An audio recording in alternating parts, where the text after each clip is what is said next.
Yun guys, tuloy na tayo. Kung makikita nyo guys, yan o, yung mga paligid talaga ay puro talaga yung mga kakahuyan. Yan. Yan ang pinakamalaking court ng tennis. Yan. Tapos doon sa kabila soccer, tapos sa kabila naman swimming. No? Marinig yung mga nagsisigaw, mga ano yan, mga atleta na nagpa-practice. Nagti-training sila sa kanilang talent na paglangoy, pag-soccer at pag-tennis, volleyball, ganyan. Yan, kaya sobrang presko dito. Kaya pinipili ko guys parati pag ako'y nag-documentary ng video, tinitingnan ko kung saan yung mga maraming kakahuyan, doon ako pumupunta. Kasi nga presko, no? Patulad ngayon na medyo mahangin, yan, no? So, kahit sobrang init ang panahon, maganda yung maganda yung pakiramdam mo kasi nga dito ka sa ilalim ng mga puno, naglalakad-lakad, nagdo-documentary at saka medyo mahangin-hangin. So yan, makikita nyo ang mga puno is sobrang malaking tulong talaga guys sa kapaligiran. Ayan o. Ohayo gozaimasu.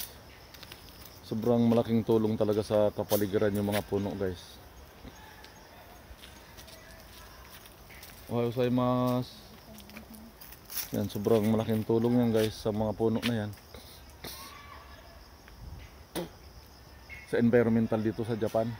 Akala mo kung nasa nasa bundok ka. Pero ang totoo guys, dito lang ako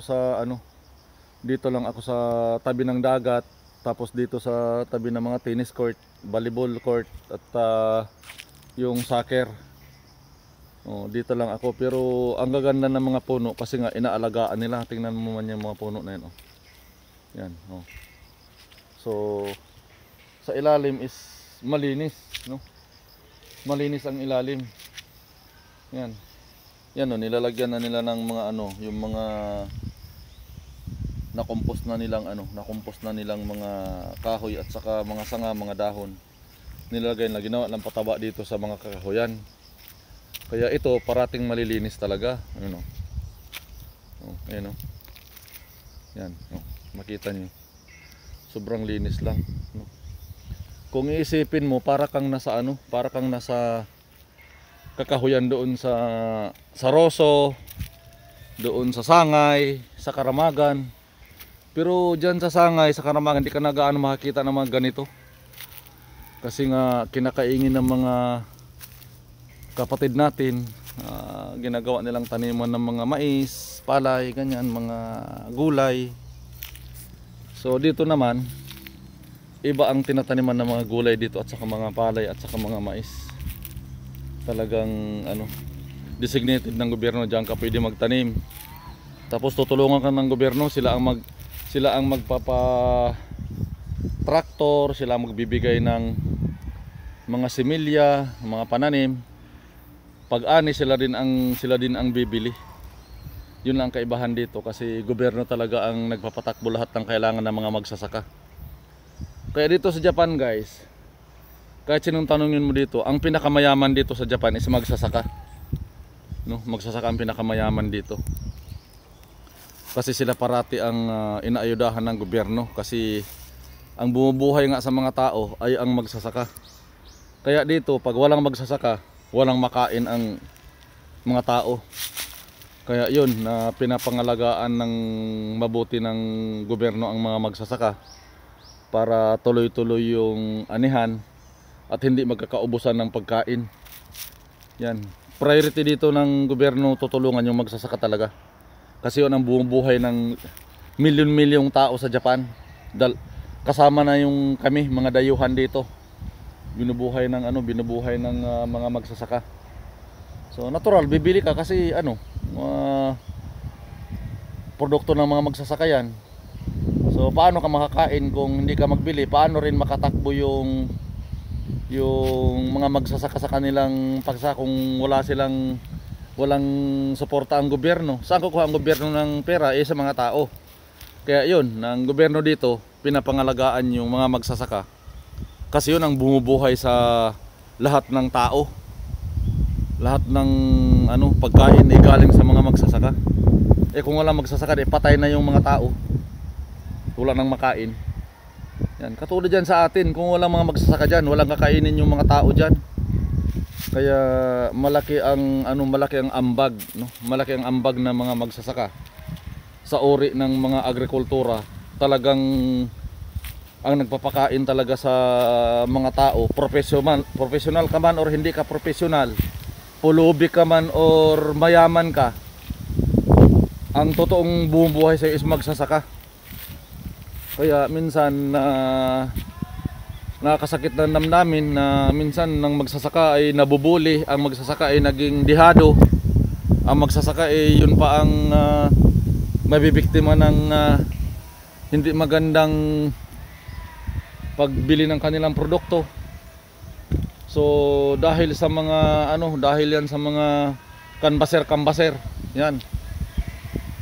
Pagdating doon sa syudad, napakamahal na.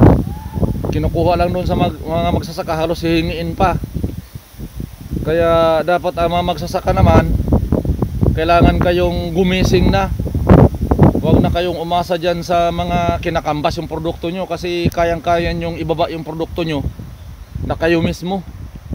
Huwag na kayong umasa dyan sa mga bugos-bugos na mga komprador, mga bugos-bugos na buyer. Sasabihin lang sa iyo na ganito lang ang presyo doon, ganyan, patong piso lang ako, patong 5 lang ako. Pero ang totoo, halos kalahati yung pinatong niya sa produkto mo. Kaya parati na lang kinakawawa yung magsasaka. Dito sa Japan yan talagang hindi uubra, kasi gobyerno talaga ang kumukuha ng produkto mo dito. Gobyerno magpapatraktor ng mga taniman mo, gobyerno magbibigay sa iyo ng pananim. Lahat ng kailanganin mong similya, lahat ng klase ng gulay, lahat ng klase ng palay na tatanumin mo, lahat ng klase ng humay nga imong tanumon, gobyerno ang maghatag sa imo, gobyerno magbigay sa iyo kung anong klaseng palay ang gusto mong itanim. Tapos pag-ani niyan, ang gobyerno ang magbili na nasa sapat na presyo talaga. Kaya pinakamayaman dito is magsasaka, ang pinakamayaman dito. Kahit sino pang tanungin mo, talagang mayaman dito ang magsasaka. Kasi hindi basta-basta din yung mga agriculturist na dito. Talagang nagtuturo talaga ng talagang super ganda talaga yung super ganda talaga yung kaalaman dito ng mga taga-agriculture. Talagang hindi ka talaga madidesperado. Kasi kasi sobrang galing talaga ng mga utak nila. Biruin mo yung mansanas. Kinokulture lang ng iba't ibang kulay. Sobrang daming klase na ng mansanas dito ngayon. Yung mga grapes, kinokulture lang ng sobrang daming klase. Yung mga anong tawag dito? Yung mga atsal, napakaraming variety. Yung kanilang palay, humay, sobrang daming variety talaga. Mayroon pa silang humay dito ng halos 2 buwan lang aanihin na nila. Sobrang talagang ganda ng pagka ng agriculturist dito, kasi nga ginagastusan talaga ng gobyerno, no? Ginagastusan ng gobyerno kasi nga walang kurakot dito sa Japan. Halimbawa, ang anak mo is sobrang talino pagdating sa agrikultura. Talagang gobyerno talagang gumagastos niyan. Kung kailangan siyang pumunta ng Amerika para mag-specialist, pinapapunta talaga ng gobyerno sa Amerika yan. Pagbalik niyan dito, grabe, hindi na basta-basta ang ability. Sa totoo lang. Yan, kaya lahat ng dito, lahat ng kanilang mga bagong graduate na mga estudyante na sobrang talented talaga, hindi talaga yan pinapapunta ng gobyerno sa ibang bansa. Dito talaga yan nagtatrabaho sa kanilang gobyerno sa Japan. Ginagastusan nila yan kung saan gusto mag-aral ng specialist. Kaya talagang sobrang ganda talaga ng dito, ng kanilang pananim. Wala talagang, hindi ka talaga malulugi. Hindi ibig sabihin na failure, ganito ganyan. Dahil talaga yung mga magsasaka dito, ginagabayan talaga ng ekspertong taga-agriculture ng gobyerno. Yun talaga ang nagtuturo, ganito ang gawin mo, ito ang gamitin mong similya, ito ang gamitin mong organic fertilizer. Kasi dito guys, sa Japan, bawal yung chemicals dito. Kailangan ang gawin dito parati yung ano lang talaga yung organic lang talaga fertilizer ang ginagamit dito. Wala yung chemicals. Kaya ang mga taga-agriculturist dito, walang tigil sa pag-i-study kung anong klaseng organic ang mas pinakamabilis na magpabunga, pinakamabilis na magpahinog ng kanilang palay. Kasi nga dito, di ba dito nagyayelo, nag-uulan ng yelo. Katulad yan, umpisa na sa November, mag-ulan na ng yelo dito, no? Ngayong October, malamig na masyado dito. Sa November, mag-ulan na ng yelo.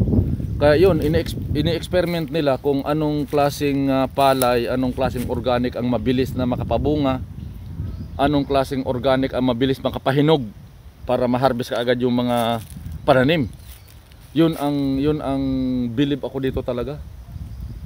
Tapos nag-experiment sila dito ng organic fertilizer sa mga gulay na hindi kayang durugin, or halimbawa pag nag-ulan ng yelo, katulad ng mga repolyo. Yan na mayroon silang panglaban sa yelo na kahit magyeyelo pero yung repolyo buhay pa rin. Yan. May mga gulay dito na nakakasurvive ng kahit tag-ice, kahit nagyayelo ang panahon.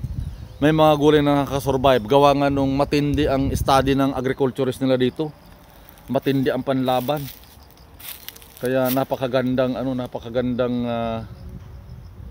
pag-i-study ang ginagawa nila dito. Gawa nga nung ginagastusan talaga sila ng gobyerno para matulungan dito ang mga magsasaka. Kaya ang mga magsasaka dito talagang sila ang pinakamayaman. Kasi sila talaga ang pinaka-ina-atensyonan ng gobyerno. Kasi ngayon ang bumubuhay sa buong Japan ang mga magsasaka.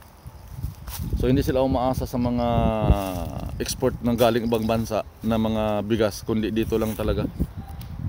So yun guys, naka 12 minutes na naman ako at i-out ko muna ito.